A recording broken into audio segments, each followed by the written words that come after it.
Assalamualaikum warahmatullahi wabarakatuh. Selamat sore dan salam sejahtera buat kita semua dan salam sehat. Kembali pada hari ini saya akan menyampaikan mengenai update COVID-19 di wilayah Provinsi DKI Jakarta untuk hari Selasa 21 Juli 2020. Penambahan kasus positif pada hari ini terdapat sebesar 441 kasus positif. Ini berdasarkan data terkini dari Dinas Kesehatan Pemerintah Provinsi DKI Jakarta.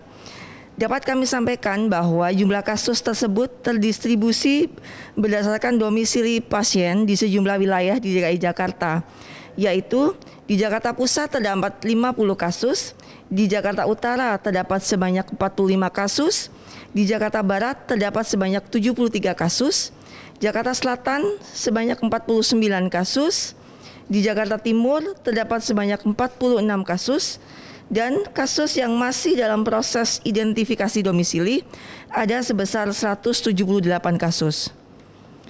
Adapun sumber pelaporan dari kasus baru tersebut yaitu berasal dari rumah sakit sebesar 261 kasus atau 59%, sementara kasus dari puskesmas atau komunitas sebanyak 167 kasus atau 38% dari jumlah kasus. Dari Wisma Atlet ada terdapat sebanyak 11 kasus atau 2,5% dari jumlah kasus baru, dan dari perkantoran terdapat 2 kasus atau 0,5%.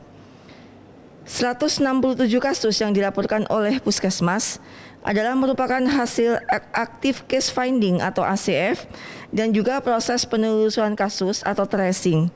Rinciannya adalah 137 kasus diperoleh dari ACF, sementara 32 kasus didapatkan dari tracing kasus. Data kasus yang dilaporkan pada hari ini semuanya merupakan hasil pemeriksaan yang dilaporkan oleh laboratorium sesuai dengan tanggal pelaporan, yaitu tanggal 20 dan 21 Juli. Ini artinya tidak ada data rapelan pada kasus yang dilaporkan di Jakarta pada hari ini. Peningkatan jumlah kasus positif di DKI Jakarta yang besar tidak lepas dari program Active Case Finding atau ACF yang telah diterapkan sejak pertengahan Mei 2020. Hal ini sejalan dengan surat edaran dari Kepala Dinas Kesehatan Provinsi DKI Jakarta sejak tanggal 4 Juni menugaskan pada jajaran puskesmas untuk melakukan Active Case Finding selain terus melakukan kontak tracing. Active case finding dilakukan oleh puskesmas di pasar, pemukiman rawan, atau tempat umum lainnya yang diperkirakan terdapat penularan kasus berdasarkan perhitungan epidemiologi. Adapun jumlah kasus konfirmasi di wilayah DKI Jakarta pada hari ini sejumlah 17.153 kasus. Dari jumlah tersebut, 10.864 orang dinyatakan telah sembuh, sementara 758 orang meninggal dunia. Sampai dengan hari ini kami laporkan, sebesar 1.078 pasien masih menjalani perawatan di rumah sakit, sementara 4.453 orang melakukan isolasi mandiri, termasuk di Wisma Atlet.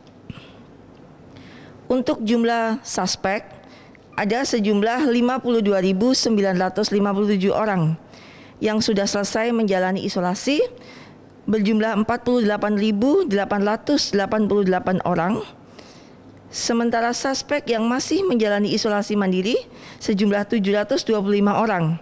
Sedangkan suspek yang masih menjalani isolasi di rumah sakit terdapat sebesar 1.158 orang. Dan yang meninggal dunia ada sejumlah 2.194 orang. Saat ini tidak ada pasien yang berstatus probable. Untuk pelaku perjalanan yang masih menjalani isolasi mandiri sebanyak 38 orang. Untuk kontak erat kasus confirm atau probable yang saat ini masih menjalani isolasi mandiri ada sejumlah 5.934 orang. Informasi berikutnya adalah mengenai pemeriksaan PCR.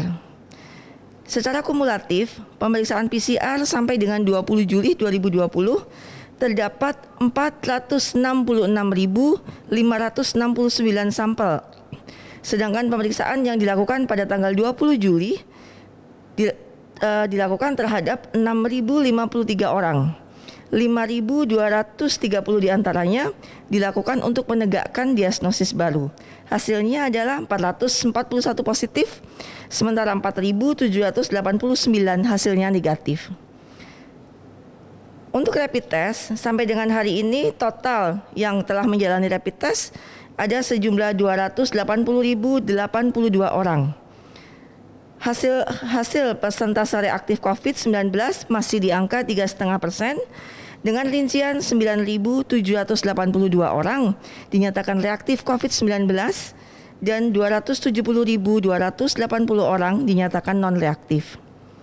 Untuk kasus reaktif akan ditindaklanjuti dengan pemeriksaan swab secara PCR, dan apabila hasilnya positif akan dilakukan rujukan ke Rumah Sakit Darurat Wisma Atlet atau bisa juga ke Rumah Sakit Rujukan COVID atau dengan melakukan isolasi secara mandiri di rumah.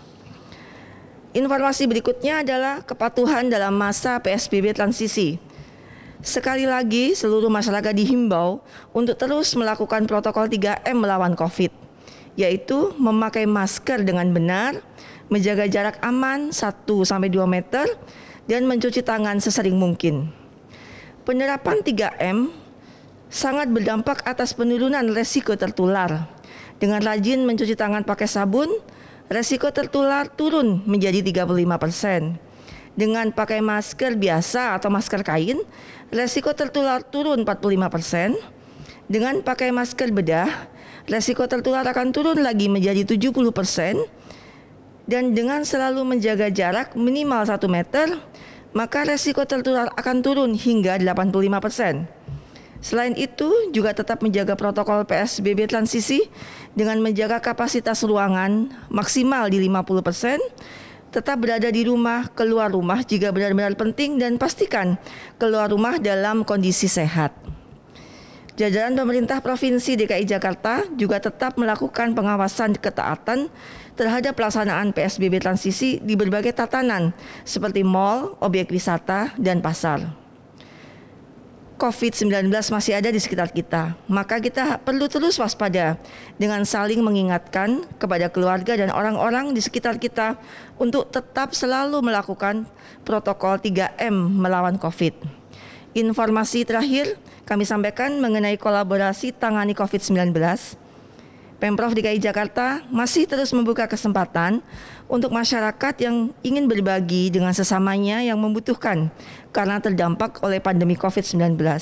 Dalam satu program yang digagas oleh Pemprov DKI, yaitu program KSBB atau Kolaborasi Sosial Berskala Besar. Dalam program ini, masyarakat dapat memberikan bantuan berupa bahan makanan pokok, makanan siap saji, hingga uang tunai.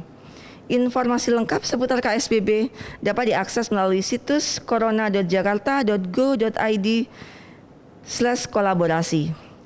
Demikianlah informasi hari ini mengenai update COVID-19. Terima kasih. Billahi taufik wal hidayah. Wassalamualaikum warahmatullahi wabarakatuh.